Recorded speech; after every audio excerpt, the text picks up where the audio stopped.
to vicarious trauma and identifying stress. Lawyers here have said that they haven't had a session before with a psychologist, so this will be something new and different for them. So thank you so much again for your time. So should I start, Lucy, or you're going to do some introductions? No, so I think you can just start. Thank you so much. Thank you. Okay. So Lucy, everybody who's here are lawyers, isn't it? Working for AG's department. That's right, the Child Protection Unit of the Attorney General's Department. All right. They're all females except one male. The head of the unit sitting at the back. It's interesting that everybody's female, isn't it? Is it? Okay. All right. Fine. So, so I'm supposed to speak for till about 12:30. And I'll be talking to you about compassion, compassion fatigue, compassion satisfaction, and how we can be, mentally healthy, not only in relation to the kind of work that we do, but also generally. So that's just kind of an overview of the topics that I'll be talking to you about. So I'm going to start sharing my slides. Does it come on? The slides? Just bear with us, we're just checking. I think it's there, right? Yes, we can see them. Yeah. Okay, fine. So, yeah, I think Lucy had referred to it as vicarious traumatization. It's very similar to compassion fatigue. So I just use these two terms. Okay. So let's have a look at compassion. And what it is, because before we talk about being fatigued at work, what does compassion really mean? Because we are going to talk about compassion fatigue later. We do know that we spend a great amount of time at work. As a psychologist, when I used to do clinical work, it's like top of every hour we take a new client in and we spend about 50 minutes with a client, and then we write our notes down, and then at the top of another hour we take another client in, and sometimes seeing clients with multiple issues, including great trauma or children who have been abused, has a great impact on our work, on our minds, and on our lives. So compassion is so important in any of our helping professions, and I would consider the legal profession also a helping profession, other than the health professions such as psychology. So compassion really is the bearing the suffering of others, isn't it? So bearing the suffering of others and being there for others when they tell us their story. Now, compassion is a requisite in the helping professions. Without compassion, compassion is a mental state where you feel for another who has come to see you. That reminds me of a young girl who came to see me. I'll just tell you a little bit about the processes that went in my mind when I saw her. So I got a call from a police station somewhere off Anuradhapura in a very remote village, and the police officer said that there was a referral to me of a young girl, she was about 12 years, who had been sexually abused by a neighbor who was hiding behind a tree. And when she was coming back to school, coming back from school to home, she was sexually abused by him. And this man was known to the family. The man was also quite well known in the village, and he was trying his best to kind of not process the case. However, the police was very keen to process it, and with the judiciary refer this child and the mother to come to see me in Colombo. So mind you, it's a long trip back. So I told the police, okay, ask them to come say at 1 p.m., thinking that it might take them so many hours to arrive in Colombo. So 1 p.m. this child and the mother didn't arrive in our ward. I waited for some minutes, about maybe like half an hour, they didn't turn up. And then I went back to the medical faculty where our officers are. Then fortunately I was there when I got a call from our ward at about 3:30. Mind you, we usually finish work at about 4, saying that this young person and the mother was there waiting for me at the ward, and that they have just left to come to the medical faculty to find me. Now, coming from a remote village of Anuradhapura, arriving in Colombo, I knew it would be really difficult for them to find where my officers in the medical faculty would be. And I was really concerned for them. So my compassion kind of took over. So what I did was I was standing looking out for them in the medical faculty, and I kind of saw a very confused looking mother-daughter duo running around Kinsey Road, and I figured this must be them. And then I spoke to them and figured out this was the referral. So I said, let's go back to the ward. And we went back to the ward, and I realized they were really tired. And I asked them, did you have anything to eat? They said, no, no breakfast, no lunch. They've been coming in a road bus which stops at every halt from their village into Colombo. So the first thing I was going to do was not to do my assessment and finishing my report, but to give these two people some food. So while we were going back to the ward, I called the ward social worker and I asked them, is there any food in the ward? Can you keep some? And they said, fortunately, there's some food left over from the ward patients' food. So first of all, we gave them some food so that they'd be okay.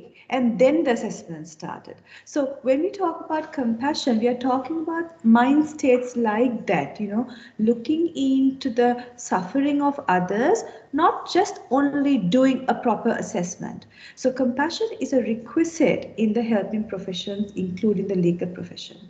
Without compassion, without an attitude of compassion, without a heart of compassion, it will be very, very difficult for us to perform our job and to gain satisfaction from it.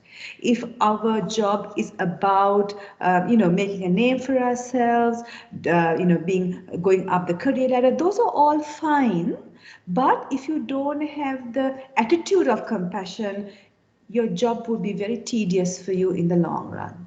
We have also found that compassion is not high in some of us. That reminds me of another case I had. This was a referral from, again, around that Polonnaru, Anuradhapura area. This child came to see me in, when was that? 2011. It was 2011, was referred to me for sexual abuse and also to assess whether the child had an intellectual deficit. That was a referral. So I did this was in 2001. The referral was in 2001. So I did the assessment, I did an intellectual test, and the child came as below average in intelligence. So I wrote the report in 2001, and that was the end of the story. Then in 2011, I get summoned to come to courts in a particular area, in the central area of Colombo, mind you, 10 years after, as an expert witness to come and give evidence for this court case. So this child, it took 10 years for me to be called. And when I went there, I drove there with my husband. We stayed the night because I couldn't go to the court case early morning if I left in Colombo. And I did this 3 times. And all 3 times, either the lawyer wasn't there, the judge wasn't there, or they just didn't take the case. Now, and I'm looking at this whole scenario, I realized that this doesn't have to happen. Because one time the judge had an almsgiving and therefore he didn't come. The second time, the lawyer just didn't turn up. So where is the compassion? So when we say compassion is not high in some of us, if somebody is compassionate, you wouldn't do this to these poor people. And all these 3 times, I saw this parent and the child, now 10 years after I saw them, sitting in a corner in the rest house in the judicial premises, and then going off in the bus back to the village because court was heard. So when we talk about compassion, that is not what we want. We want a person who is very involved, not only in the case, but all the peripheral issues related to it. So we need to really know whether we have that kind of attitude. Now, compassion satisfaction, therefore, is the ability to receive happiness from caregiving. So as a legal officer, you would be caregiving because you're looking into not only the legal aspect, but also being very linked to the case that you're handling, and you're a great support with the way you talk, etc. So compassion satisfaction is a satisfaction you get from giving to another person. It's a great sense of well-being. We know that compassion satisfaction usually increases with age.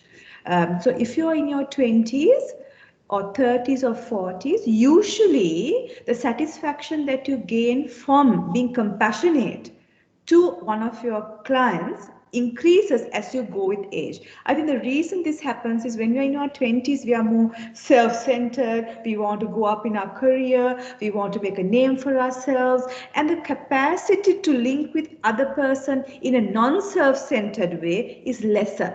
But as we go on into our 30s, 40s, 50s, we realize the world doesn't stop at our feet, and there's much more to life than our career, our prestige, how many things, how quickly can I get through to promotions, and we look at other people's requirements. And with that, compassion satisfaction increases. We also see that compassion satisfaction increases with being more skilled. So, for example, you might just love looking after and working with clients who are deprived, who are abused, but if you don't have the skills, if you don't know how to make a proper assessment, you don't really know what the agencies involved are whom you can call on, if you really don't know how to do it, though you want to do it, you will not be so satisfied because you don't know how to actually implement your mind states. We also find that compassion satisfaction increases if you have good social support and workplace support. This is so important because all of you, I assume, work together. And if there are conflicts amongst you, of course, we know that in any department, in any unit, in any organizations, all of us can't be like fairies, angels, happy with each other. There are always conflicts. However, if these conflicts are chronic, long-term, intense, and severe, and unresolvable over years, sometimes these conflicts go on from one year to another, then even though you may be compassionate by heart, because your external support systems are so unhealthy, you won't be able to gain joy from the work you're doing. So if there are organizational heads and unit heads listening to this, it's really important that they do something to build the quality or the organizational culture in this unit. Then recognition of for a job well done. If you're in your department, however well you do the job, nobody praises you. Nobody says, that's really good. You really finished this case in time. You did a fantastic job. You really did a lot of extra work just to get the points across for this case. You really liaised with the right people. Fantastic. If you do not have people who commend you, we all love praise. We all want to be recognized. If that kind of recognition is not there, then your satisfaction will be lesser. And I think this is really, really prominent in Sri Lanka because we don't really get praise, do we? I mean, I remember a few weeks ago, I did a seminar, a webinar with some Indian colleagues, Indian and Bangladeshi colleagues. It was like a South Asian one on the COVID. And one thing that I really noted with the Bangladeshi colleagues and the Indian colleagues is that every time a resource person spoke and was speaking, I could see in the chat, fantastic talk, lovely points, we learned so much, and I didn't see one such thing coming from the Sri Lankans. So we are very stingy in recognizing and praising others, but we are very quick to critique another person. We need to change that if you want to build our organizational culture and make it a healthy place. Perceived fairness within the organization. So in the unit you're working, in the Aegis department, if you feel that things aren't fair, that people are given opportunities for who they are, as opposed to their skills and capacities or the position they hold, then you feel this organization is not trustworthy. It doesn't really grow you. It has other agendas.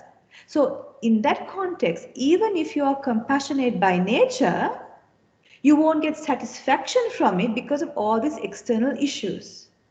Match between yours and organizational goals. So for example, sometimes we might have great goals to really grow and serve our community.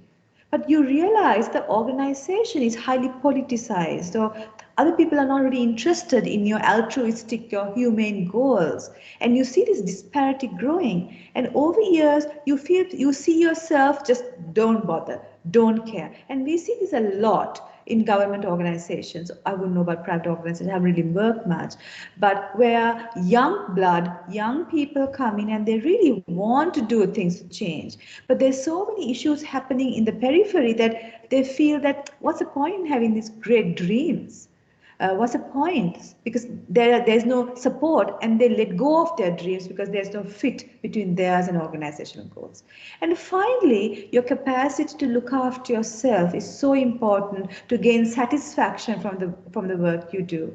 Because sometimes we see professionals who go in day after day, they work, they're really committed, they really want to do great things, but they don't take time off to really recover. Because, how can, if your cup is empty, how can you give of your cup to somebody else? And when we just go on and on, burning the candle from both ends, ultimately you get fused out. So do you have the practice of looking after yourself, taking time off, spending time in leisure, doing spiritual activities like meditation? If you don't do, and if you do not rejuvenate yourself and come back to work, then you will not be able to gain satisfaction or compassion satisfaction. So these are the kind of things that you need to have if you are going to feel truly enlightened and inspired by the great work that you're doing. So check whether you have these things, at least some of them. Now, going to compassion fatigue, that's the other end in a sense. Of course, you could have compassion satisfaction and compassion fatigue also interchangeably.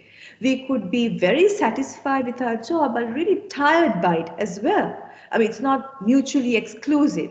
So let's look at compassion fatigue and to see whether some of you might be actually having this kind of a mental state. So what is compassion fatigue? It's a state of tension because the continuous work with traumatized persons.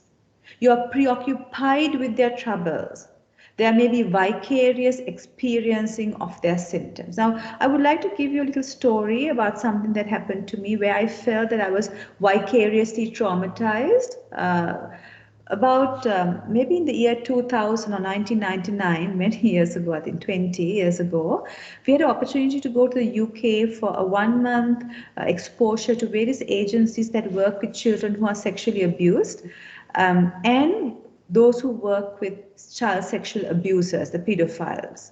So it was a very intense program. We had to go to Wales and Scotland and Ireland and England. So it was like a lot of traveling, and we used to go in the evening to a particular city, then go to agencies the next day, and then maybe do a bit of networking and socializing, pack our bags, go out. It's like very, very hectic. So by the third week, I was really exhausted, and all the time we were either seeing sexually abused children, talking to people who work with sexually abused children, or we were talking to people who have pedophilia, and that was it.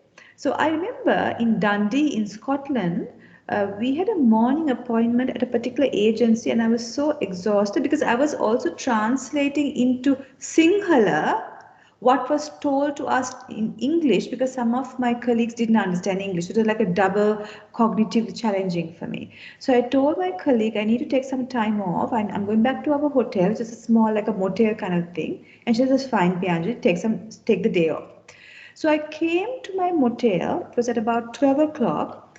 And as I entered, I saw the motel owner leaning across his desk, the reception, and talking to a little girl, not a little, 10 to 12 years, wearing a school uniform and carrying a bag. They were just talking. And I looked at my watch, it said 12 o'clock. And the first thought that went in my mind was, why would a young girl at 12 o'clock be at this motel? Aha, do you think there's some sexual abuse happening here from the motel owner to the child? That was a thought that came to my mind. And then I realized what it means by vicarious traumatization, compassion fatigue. What happened to me was, because I've heard of sexual abuse, child sexual abuse, pedophilia intensely every day, my perspective of life, the way I looked at people changed. And and then I realized this was actually a father-daughter duo, and school had closed up quite early that day. But I looked at it in a warped place.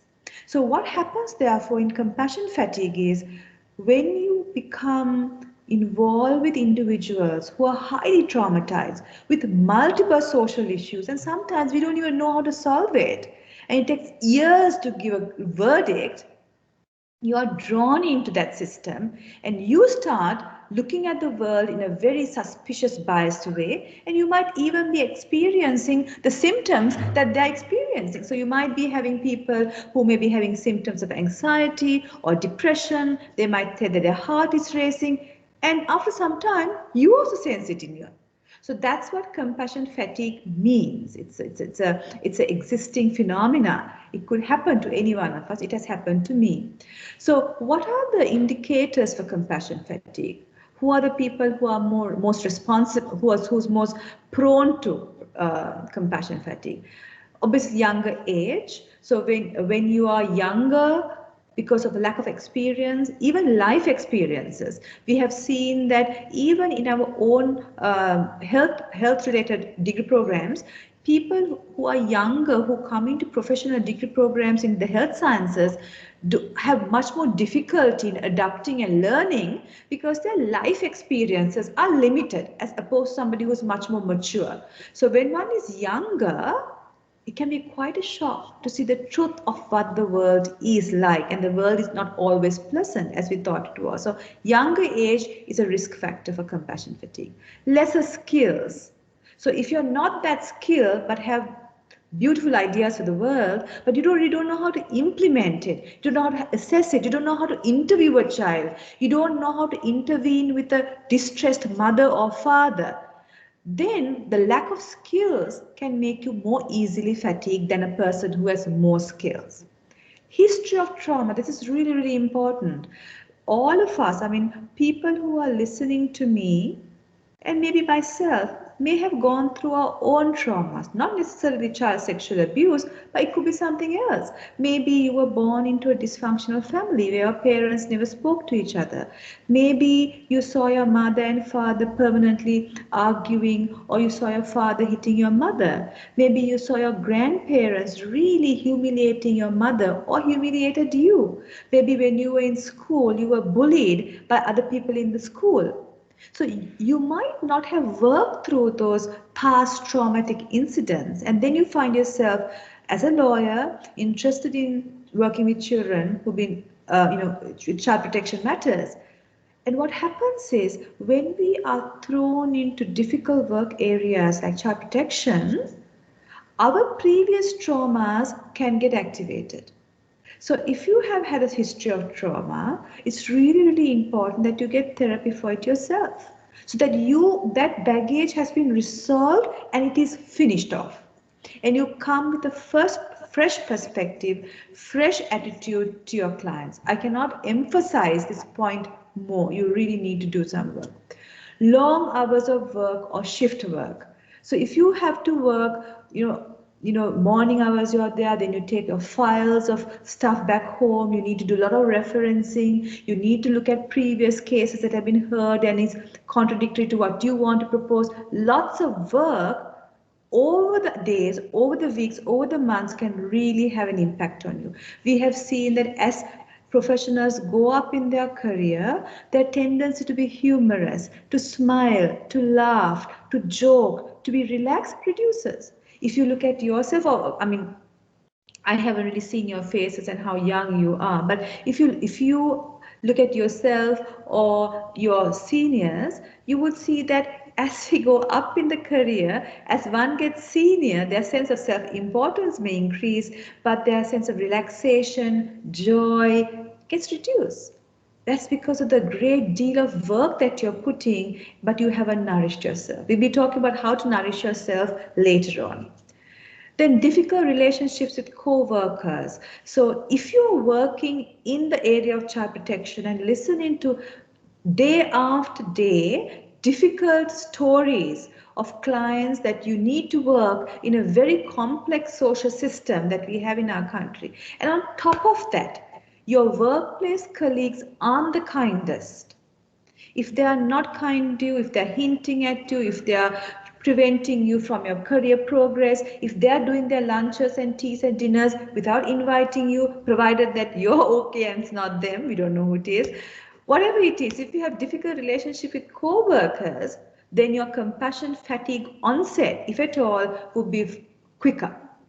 If you have less social support, so if you have difficulties in your marriage, if you do not get on well with your parents, if you hardly have any friends that you can call on and socialize with and spend leisure with, if you don't connect with your children or you're permanently conflicting with your neighbors, your social support system is detrimental.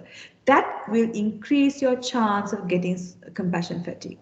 And a judicial system that fails clients. I mean, I was so unhappy when I told you about this 2001 assessment where I was called in 2011 for the first hearing. I mean, it has failed people, isn't it? So when working in such a system, it can be very difficult because it's a bigger system that seems to be failing our clients. And then you as an individual, you want to do great things, but you can't because you're taking on a huge tsunami of a system that is very difficult to change. So all of these can lead to compassion fatigue. It's not only the clients that you work with and their issues that might affect you, but also these other factors. Okay. Lucy, I was wondering whether anybody would want to ask me questions, or shall I finish my talk and then we get down to the questions?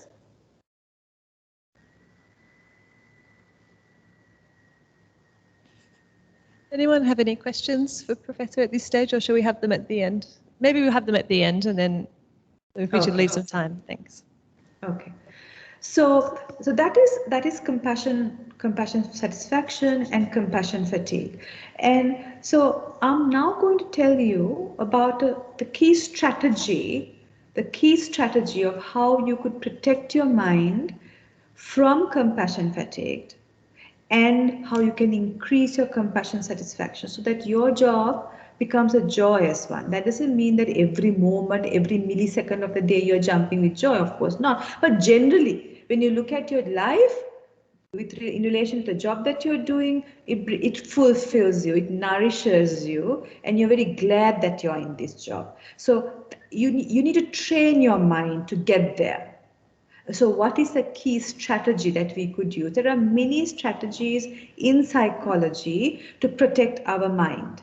Okay, so but I'm going to tell you about something very foundational, that if you do this strategy, it could really, kind of stabilize you.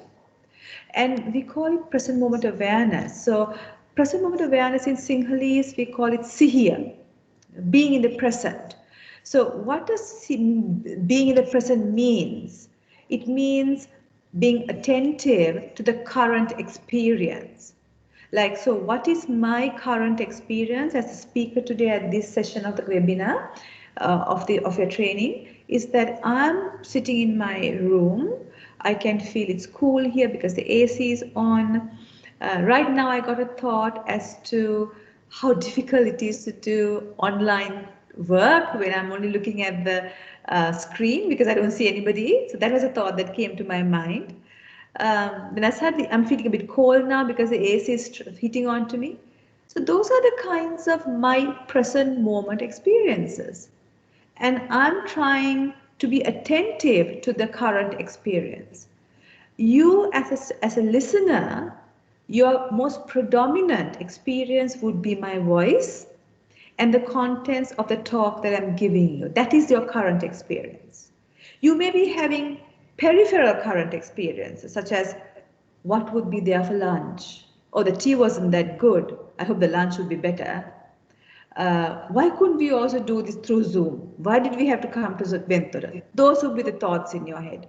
Or your mind might be going to that back pain that you're having, or the pain in your foot. Those are secondary experiences you're having because the primary one is this talk.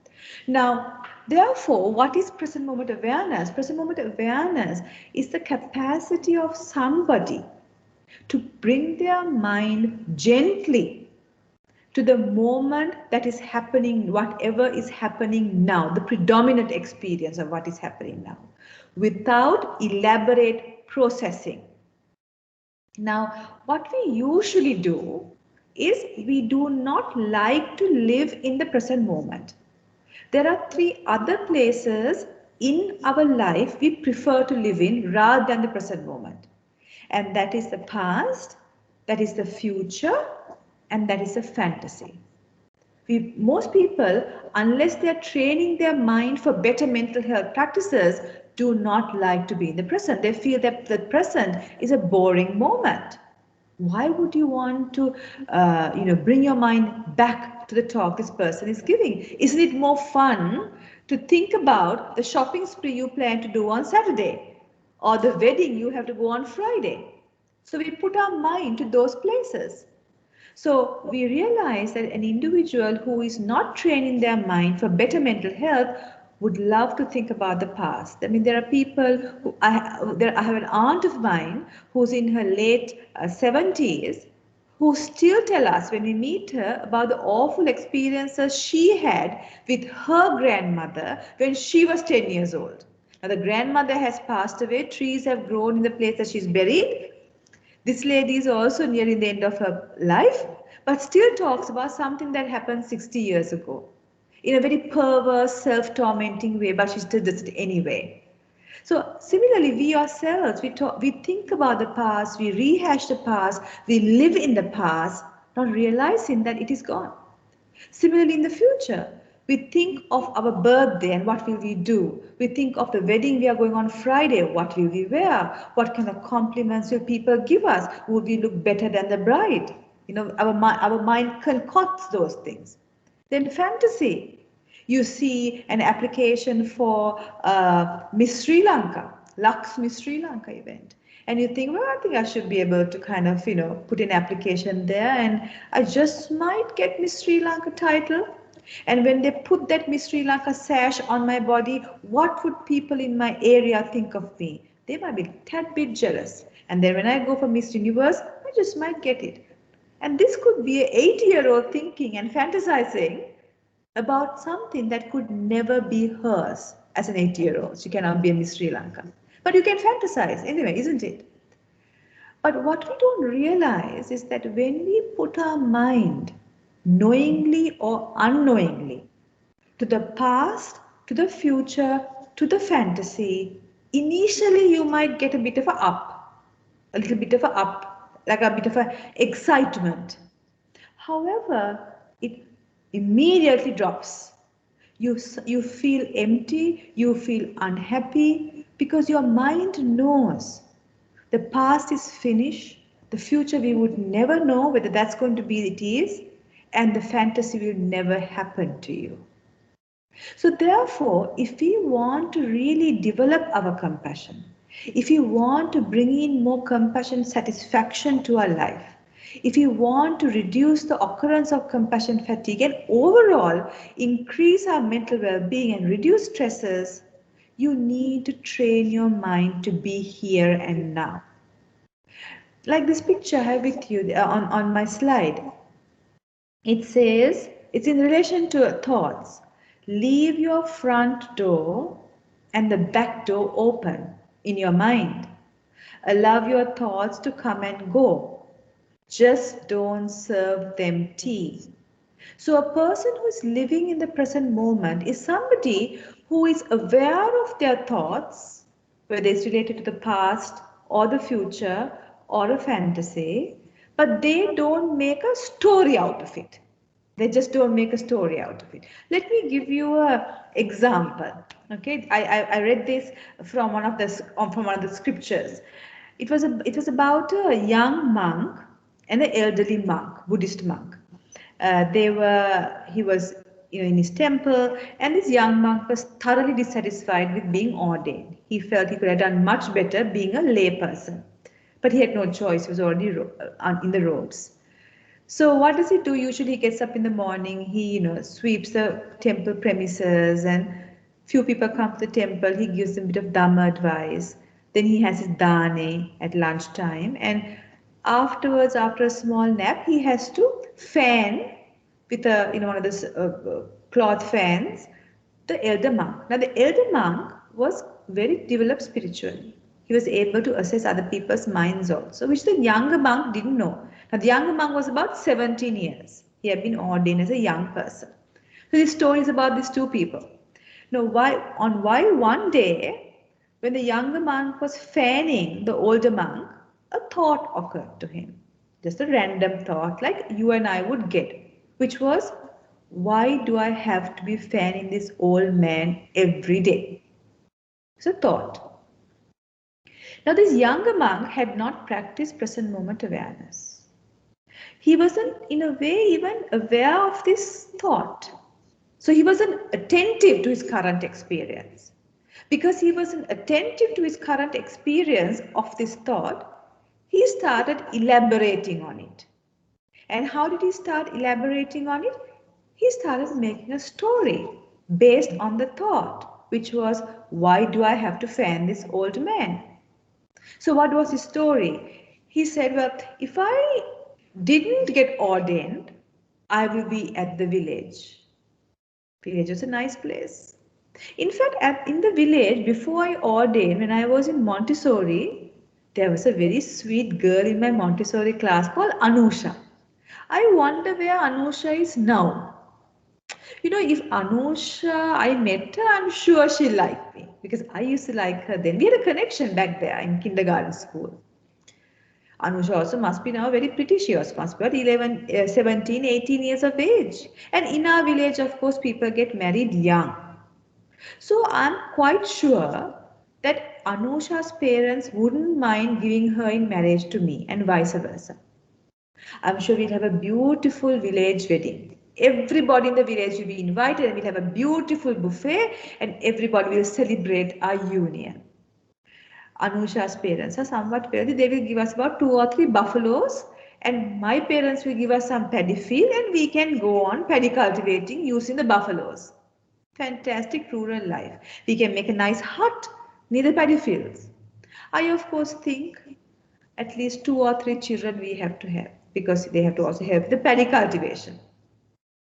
But Anusha, I remember at kindergarten had a temper issue.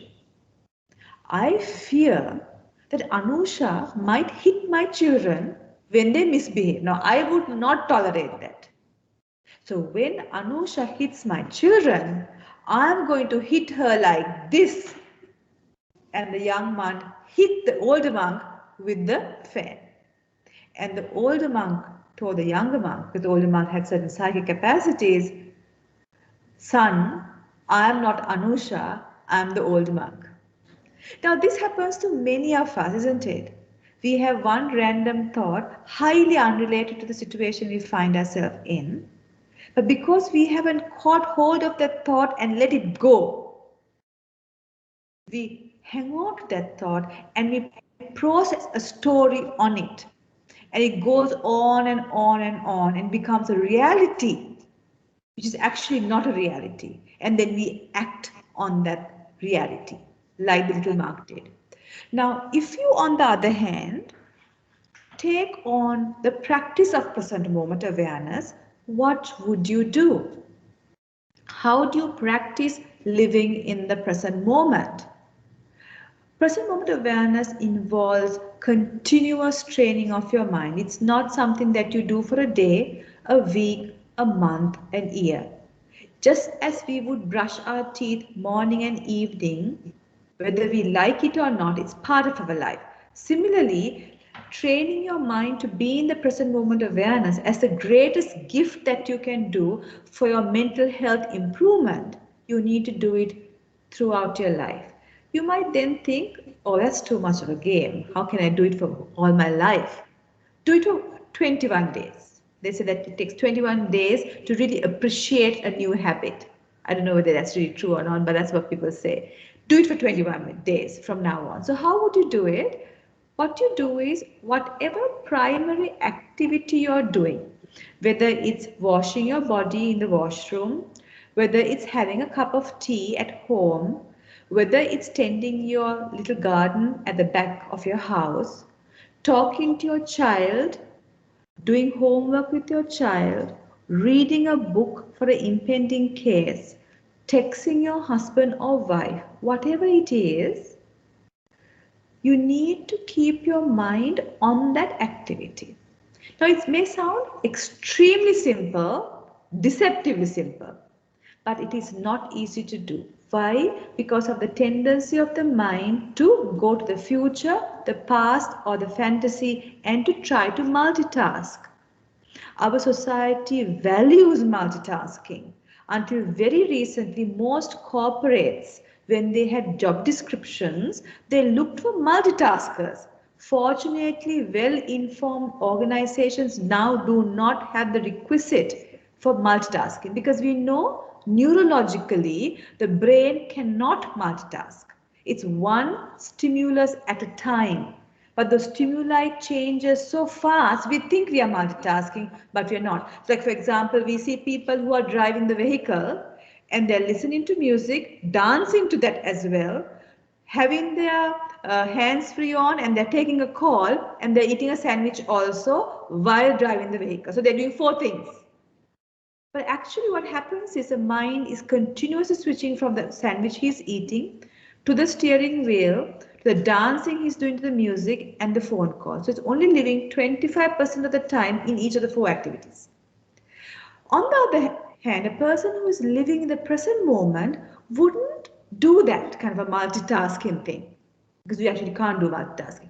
He or she, on the other hand, would keep the mind on the activity he or she is doing. And whenever the mind wanders outside of the activity, he or she gently brings it back to the activity he is doing. So for example, today or tomorrow in the evening when you get back home, say you want to make a carrot curry for dinner, or for another day you want to do some freezing of a carrot curry.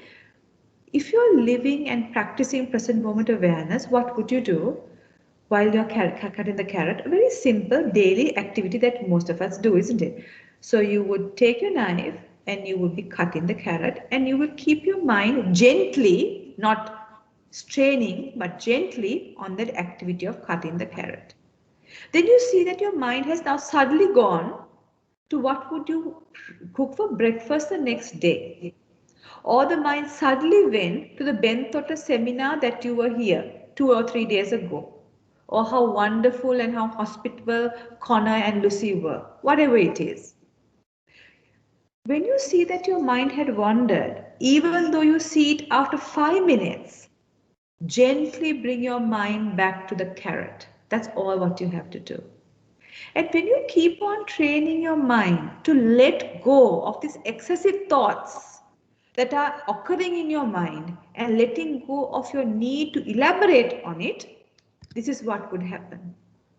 This is a picture of a teacher has given a little child and has said, this cat is hungry. Help the cat reach the milk. And what did the child do? Quick drawing to the milk. The child got a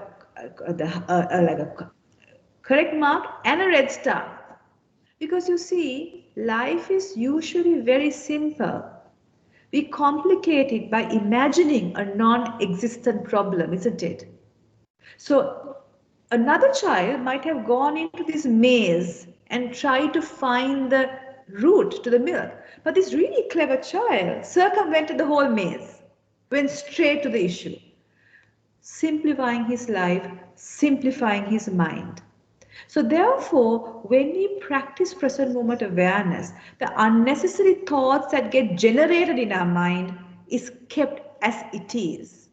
In fact, there's an analogy of the 2 arrows because we know that life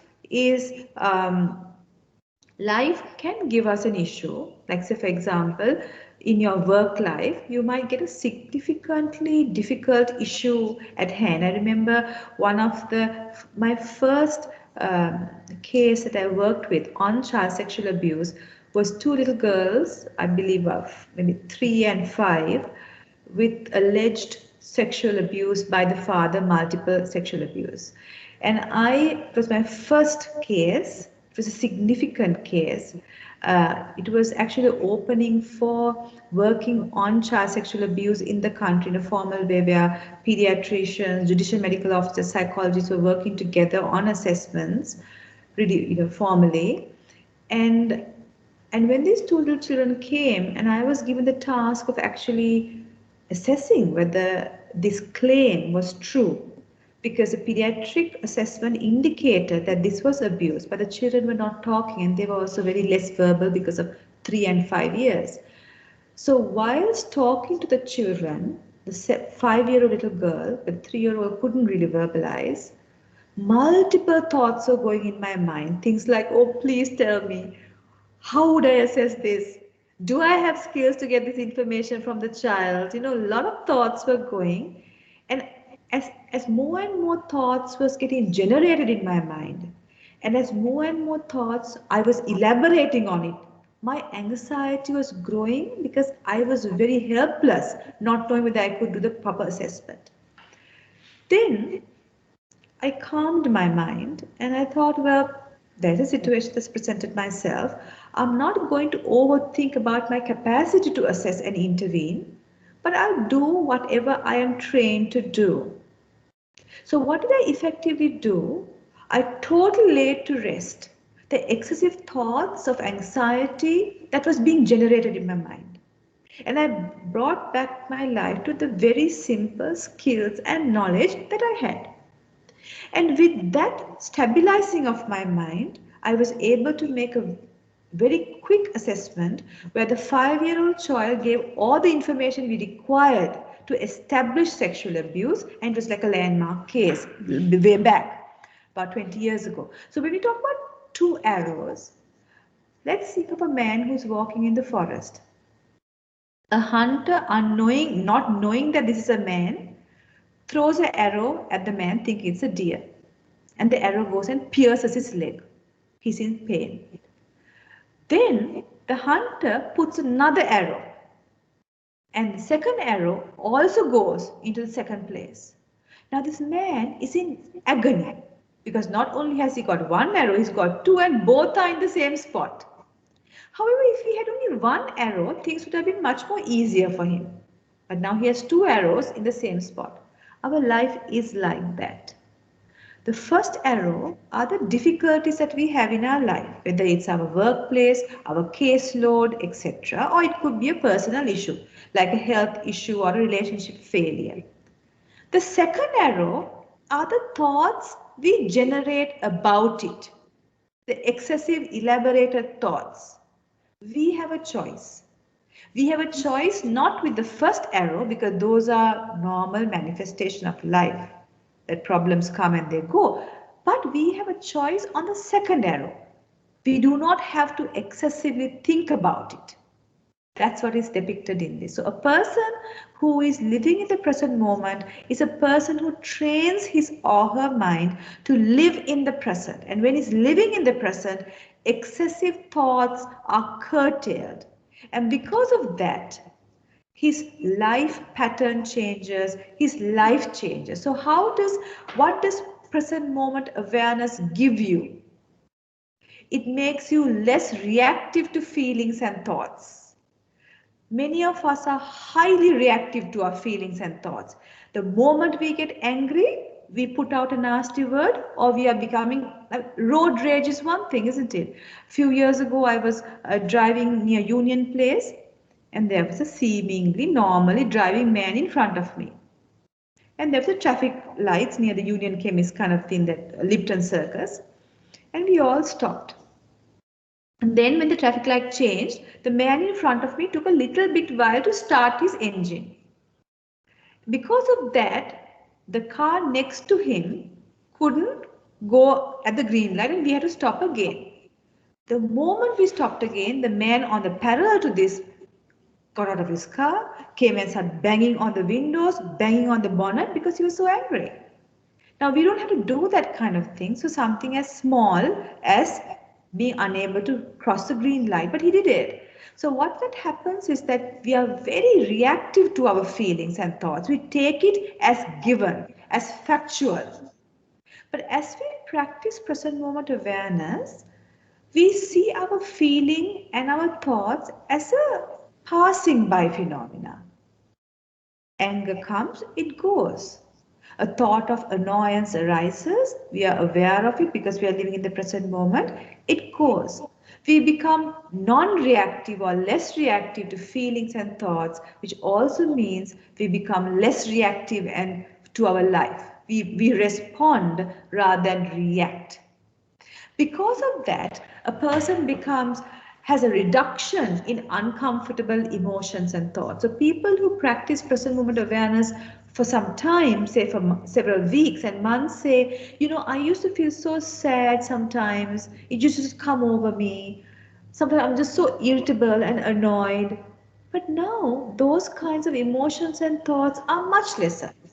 What has happened is because you have sincerely practiced living in the present moment, those unnecessary thoughts that has been coming to you, which you have been elaborating in the past, you have not put in any fertilizer to it. You have just let it be, and when you just let these thoughts be, it doesn't recur again.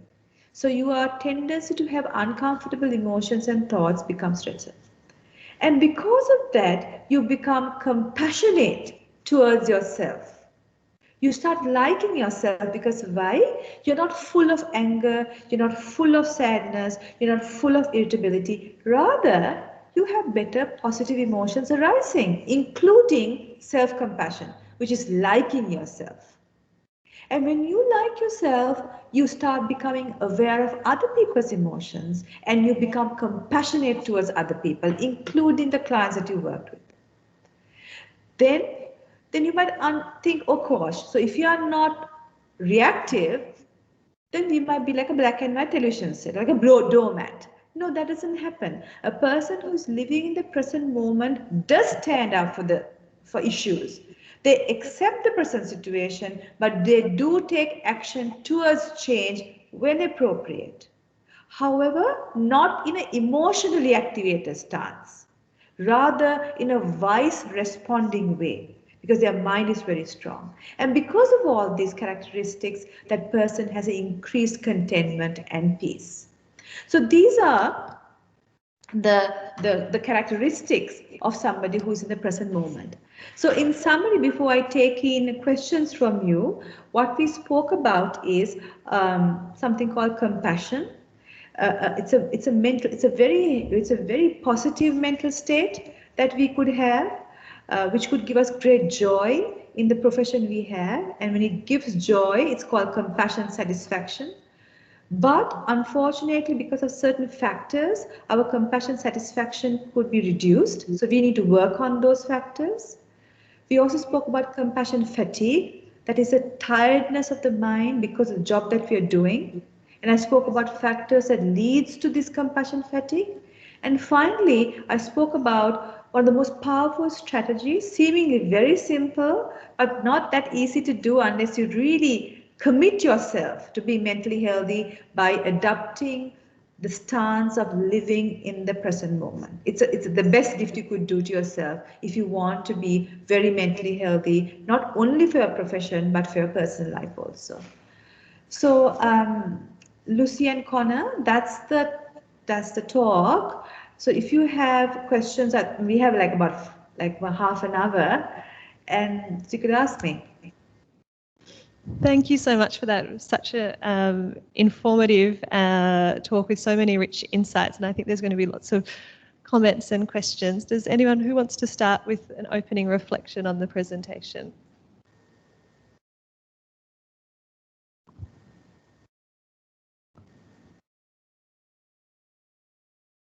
Thank you very much for today's presentation. It was really useful because dealing with child sexual matters on a daily basis is sometimes very fatiguing. And I would like to thank you so much for sharing your tips to how to relax ourselves on a daily basis when we deal with these kinds of traumatizing issues that are faced by child victims, because we mainly we deal with cases of as such. Yes, thank you very much.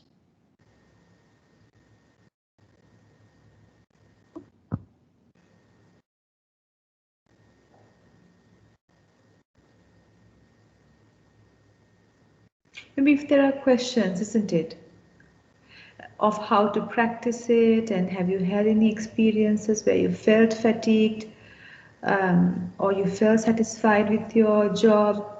I think it's really important that we also talk about it openly. That's why I told you about my own experiences, because we always like to show that we are above these things, and we are not.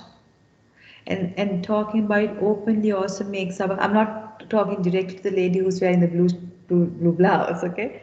But just generally, because we tend to be not very reflective about our own life, and sometimes being open that we've had these experiences is really useful, because other people then think that we're also human and they also can be human. So yeah, I think that kind of dialogue may be useful. Professor, you have dealt with some of the current issues we are facing during our office work. So I would like to tell our seniors have advised us to do easy files first to reduce the stress. This is the that is some of the tips we are using to overcome the issues we are facing while doing the files. And also we are working, we are having a plans on daily basis. So it is easy for us to handle the files and finish our allocated files. Mm. Like some of the things that what we do is, now when we have university students that I work with, what we also suggest is in the beginning of the day to take a more difficult file. Because if you start the beginning of the day with easy files, when you're really fresh, you might want to work on a more complex file because your mind is more fresh. But don't work a lot on complex files. So keep something which is very taxing to your mind as the first kind of start off for the day. And then when you're more tired as the day goes by, you can keep the easy file. That's one way that we suggest to our students. Then of course having a structure really is important. What actually happens sometimes is that as you keep on working with very similar cases, you start getting bored. You start forgetting the name of the child also. You call it a case. Sometimes we see in our clinics also, we don't even know the name of the patient. We say may case, BHD. But that what happens is, other than the negative impact on the child, because the child wants to get connected to us, we don't have the capacity because we are tired. It also makes our life very kind of in a way poor. So what I do is, now for example, other than child protection cases that I look at, we see commonly depression. Depression is a very common condition we see, and most people who have a depressive disorder have a similar set of symptoms. So the same thing, I'm hopeless, I'm suicidal, I'm lifeless, I can't concentrate, same thing. What can happen to us is that we think, "Ane make are depressive, ane me are depression." We stop connecting. What I do is I always try to think this is another he has depression, but he's unique and I want to know his story. So when I'm bored, when I feel I'm not intellectually stimulated, I put on my intellectual stimulation. Then only you can bring in the compassion. Otherwise, over years of work in the same field, you can get really bored by it and you become just very mechanical. So that attitude shift has to at sometimes be done artificially. Otherwise, it's just another case, it's another case, that kind of thing happens. And that relates to fatigue also, that kind of attitude.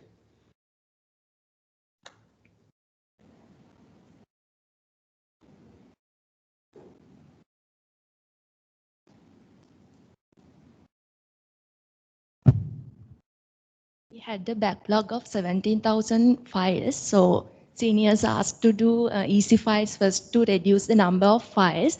That is one technique we have followed during the days we wanted to complete that reduce the number of files.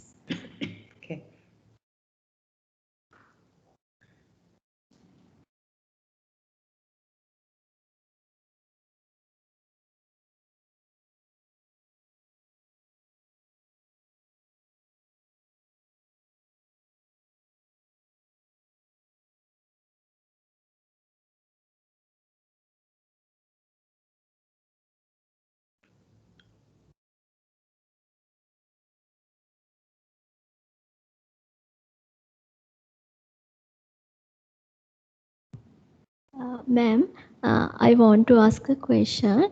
When we get the file, we always, most of us are always in favor of the victim. Uh, uh, I want to ask how can change our stereotype regarding the suspect, because we cause some injustice to him. Yeah, I think that's really a good question, because it's because it is a stereotype, isn't it? Because we always think the case that we have in front of us, that is the truth. And many times it would be the truth, but there could be instances where it may not be. So to really be open, actively open, and it's not easy to do. I remember, I think this being open minded, even if the case in front of you is the truth, still being open minded on the suspect is an excellent skill that stabilizes us. So let me tell you a story. I had a referral from a magistrate court of a young person. She was about 17. She had two children. One child was born when she was 13, the other child at 17. So she said that these two children was from her father. Her father is a child of her two children, one born at 13, one born at 17. They had done a DNA test on the two children, and it was indicated that it was not her father's children, though she said it was. So who's the father of the two children was the question. But the primary question was, she was now saying that she was sexually abused since the time she was 7 years old. So she came to me, and what she said was, since she was 17, the father used to come to her room, and initially it was touching, and then it went on to full intercourse, and that in their kitchen, the mother used to have like a calendar indicate the days that she will get her periods, so that on those days the father wouldn't go to her in the event that she will get pregnant. The mother also colluded with the father to sexually abuse his client. Okay, so that was what this client said. But the DNA report said that the children were not the father's, but there was something very sinister going on. She also had a diagnosis of a mental illness. And she was very promiscuous. The only way she knew how to relate to a man was through sexual means. Very, very, very, very flirtatious. So then and it was a long story cut short, what we found out was that yes, the father had sexually abused her as a child, but because she only knew men in a sexual light, when she became in her teens, even if she went to the bus or went to a shop or whatever, she related to men in a sexual way, the way she smiled and all that stuff. And men started misusing her. So the 13-year-old, when she was 13, she got the child, was from some man in the bus whom she had flirted with, who took her to a room, had sex with her, she got pregnant. So that's how it is. Anyway, that's the story. Then the magistrate referred the father to me as well. So he came with the police, and he was chained. So now we had already established, but I had to speak to this man. So now, mind you, I had worked with this daughter of this man whom he had sexually abused since she was 7 years old, with the full collusion of the mother. And now he's sitting in front of me. And I looked at my mind, and I saw that my mind had no judgment towards this man. And I was very pleased with my mind. Then he kept on talking to me. He said, doctor, in Sinhalese, he said, but let me tell you in English. He said, my daughter used to wear very, very short dresses when she was a little baby girl. So short that I used to see her underwear. And the way she looked at me, I knew she wanted me sexually. So why can't I have her? Now, 7-year-old children don't wear maxis and go about, no. They wear short dresses, and of course their underwear can be seen. But this man's cognitions about a child was so warped that he interpreted it in a totally warped way. And he told this to me. Well, sometimes when I tell this story, people are aghast, they're angry, they're shocked. But for me, I find it interesting of how the mind can be so deviant. But I had no other negative judgments about this man.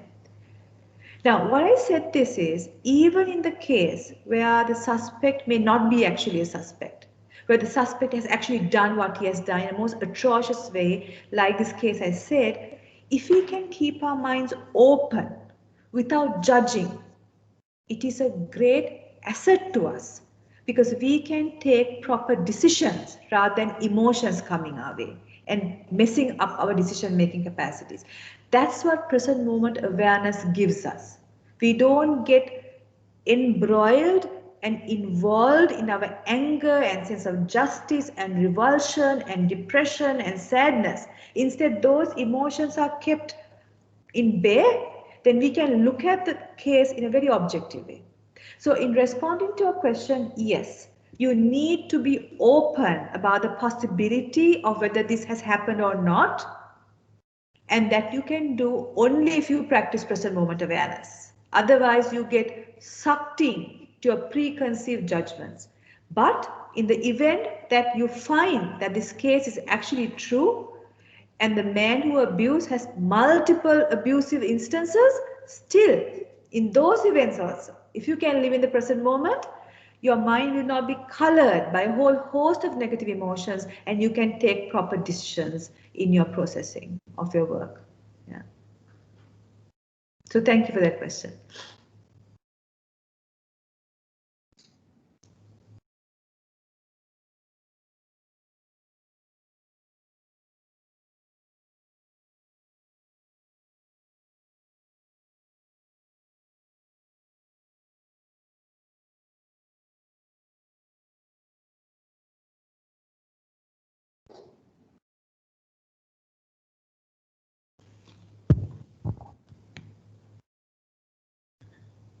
Madam, thank you for the great explanation. Can we know about some interesting strategies that we can follow up to enhance the mindfulness? That's present moment awareness. Yeah. Yeah. Some strategies. Okay, so present moment awareness is same as mindfulness. It's the same thing.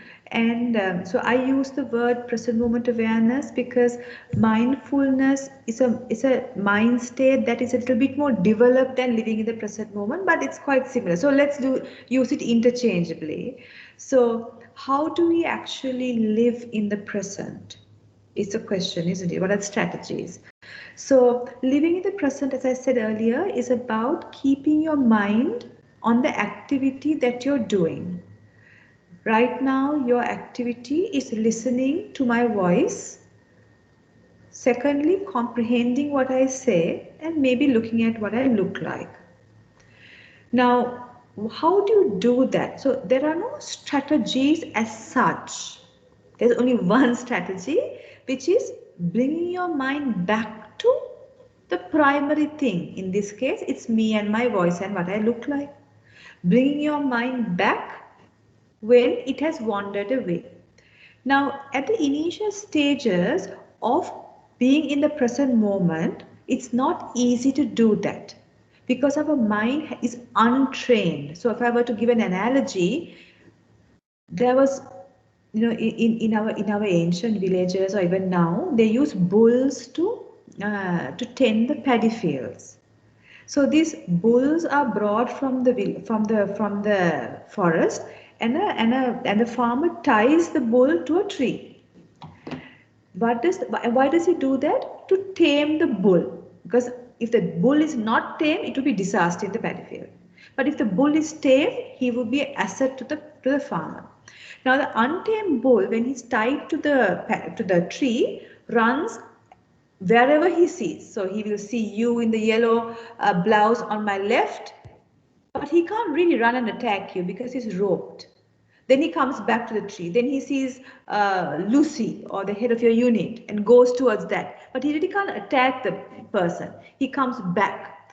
So like that, this bull might run up and down 1241 times. Then on the 1242nd time, the bull thinks, a thought comes to the bull's mind, why am I running? There's nowhere to run to.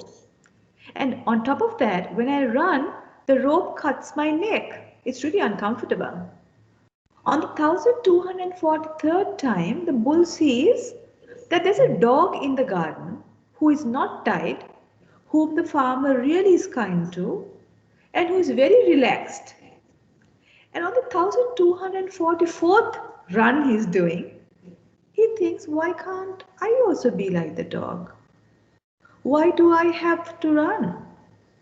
What if I stop near the tree?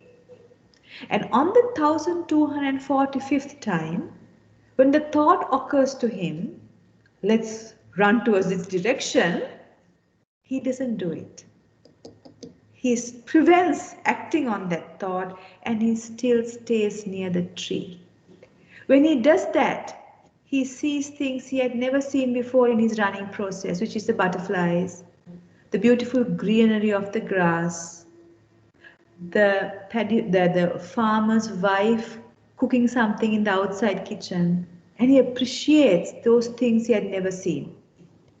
Our mind is like the bull, the untrained mind. Our untrained mind runs looking for things, the past, the future, and the fantasy world. But then one day you come to a workshop like this and you learn that your mind doesn't have to run because there's no end to this running. And then what do? A thought has come to your mind, okay, what if I don't run? What if I see the thought that says, go there, go here, think this, think that, but you don't give to that, but you stay here. That is the practice, that is a strategy. So strategy therefore is looking at your mind, detecting the thoughts, and deciding for yourself, am I going to do this or not? It takes practice. Sometimes you will be reactive, other times you will be responding. So that is a primary strategy. A second thing that you could do to really escalate your mindfulness practice is having a practice of meditation. Meditation is the ultimate boost for mindfulness. So all religious practices have meditation. We usually in psychology, the main meditation practices we use to train people in mindfulness are the Buddhist meditation practices of looking at the breath as it goes up and down in the nose. Most of you may be having access to that. We call it Anapanasati, looking at the inhalation and exhalation of the breath.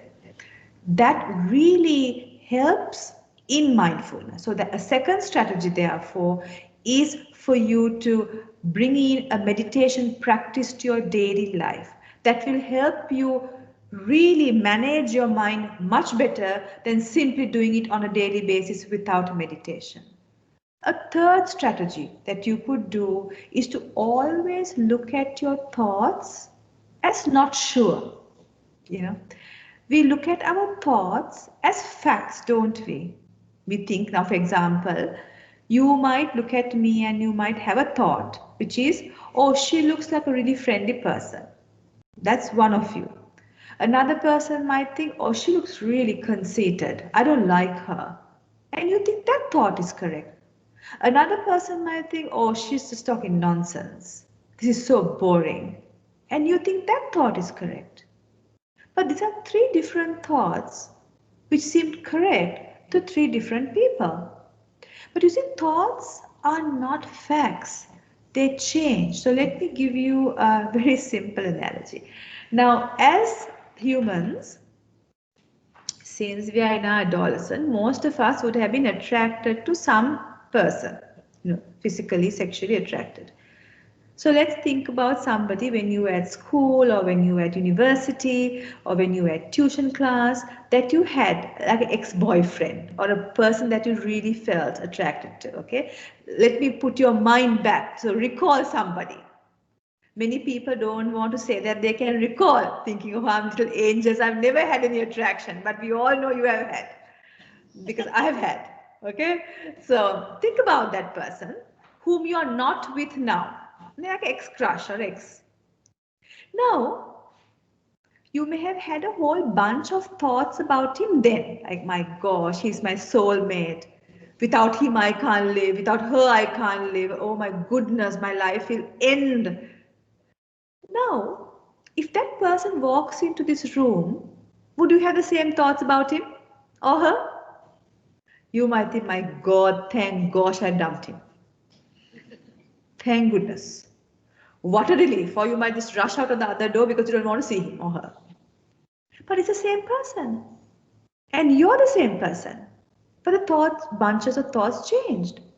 And that's what we say, that thoughts are just working hypotheses at a given time. They're changing phenomena at a given time. So a third strategy, therefore, is to always have, I don't know whether my thoughts is correct, kind of attitude. It comes with practice. That way, you don't take your thoughts as a given. You're not fixed in your thinking. You're open-minded in your thinking. You're flexible in your thinking. That's how you would be developing your mindfulness. So I just give you 3 things. There are many others, but because of time constraints, just 3 things that you can do. There's a lot of literature, a lot of stuff on mindfulness on the web. There are also apps. That's a 4th strategy. There are apps on mindfulness that gives you tips on how to be mindful. You can go to Google Play Store and download these apps, which gives you various other strategies. You can do that to develop your present moment awareness capacities. Okay. Any other questions?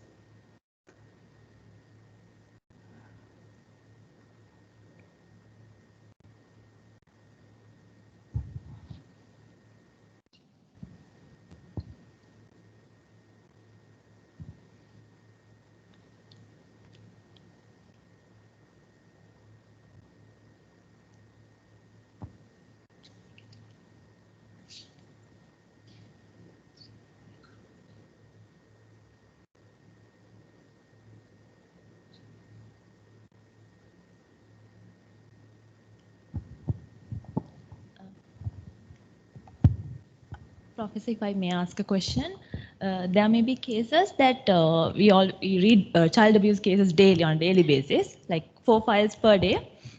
And when we are reading, it's all victims to us at the end of the day. It's like we are used to it so much that we end up being a victim.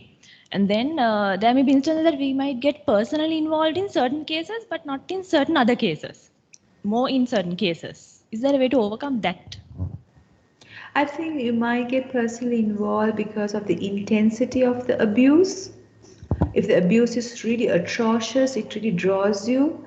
That could be one. Sometimes you can get involved if that case has a personal resonance to you. You know, now I remember the first, when I was doing my internship, when I was doing my master's in clinical psychology in India, the first case I had was this young little boy. He was about 6 years. He was, I think, my first case was actually physical abuse of a little boy. He was so beautiful, such a handsome, he was an Indian boy in a government hospital. He didn't know English.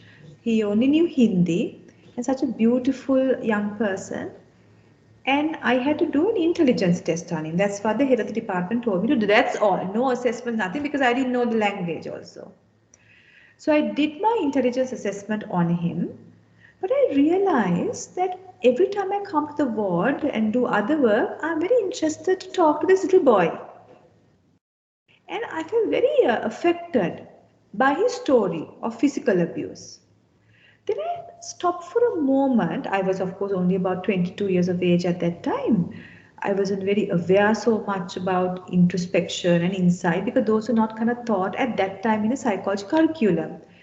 But I thought to myself, why is this boy having such an impact on me, as opposed to my other clients who had also significant issues? I realized then that he reminded me of my own brother physically. So I was more involved, you see. So that's another question. Sometimes these cases can activate our own traumas, our own memories. It can be like somebody that we knew, So we tend to give more input as well. Sometimes cases may be more in line with our skill set. Say for example, if you have a case on sexual abuse and you have been trained in this, you'll be more involved. But if you get a referral of a case of emotional abuse, it's a bit of an abstract thing. You don't have the skill set and you don't, so there are many reasons. So what I would tell you all is that happens. It's very natural that we may be invested in certain cases and others. Know that you are invested so that you can recalibrate yourself so that you can be natural and 100% to everybody equally as much as possible. But that tendency is there in the human mind. That's okay, that tendency is there. But don't give in to that tendency. That is a trick. Any other questions, Lucy?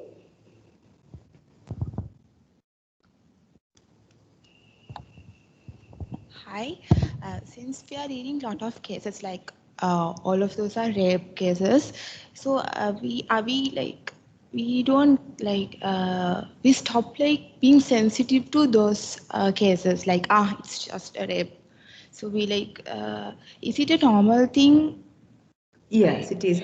It is a normal thing, but it's not a useful thing. It's called intellectualization. It's a defense mechanism of the mind. It happens unconsciously. It happens in all the helping professions. Like I told you about depression, at one point we're like, I am depressed, I am depressed, I have marital problem. Because it's very difficult for the mind to absorb all these traumas of other people. So the mind protects ourselves by saying, this rape, this rape from Anuradhapur, this rape from Polonnaru, like that. We are less sensitive to those, like. Yeah, you become less sensitive to facts, you become hard, you become like automatic, you become artificial. It's a way of protecting the mind because the mind can't take all this information. So it is a protection, but if it goes too much, you become like a dummy. Robo.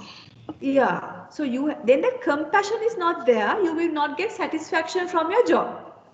So what is important is don't get sucked into a case too much, like, oh, this rape, that rape, and you're like trying ekat honda nahi. But being like a robo is also, you need to always conscious. So what I do when I work clinically is at the moment I'm talking to a client, I'm very present with that client. That client's problem is very real to me, though I have heard the similar problem for the last 23 years in my career. But once the client leaves my room, that's it. That's it. I don't think about the client. I think about the next client.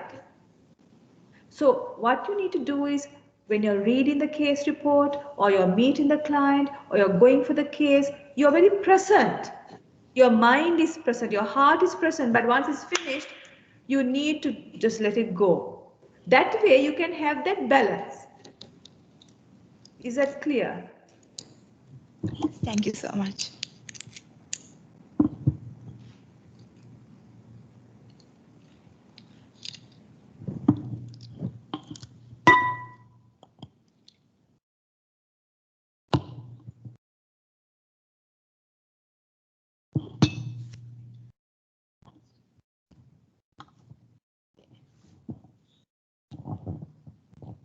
I would like to take this opportunity to thank clinical psychologist Professor Priyanjali Desaisa to enlighten us regarding this area of stress management and different kind of traumas and how to reduce stress and to achieve compassion and satisfaction. So this session was very useful to us. To develop our professional career in dealing with victims, then with others and the other parties, and as well as in our personal life when it comes to concepts like mindfulness here and meditation and those practices. Then thank you very much once again. Thank you.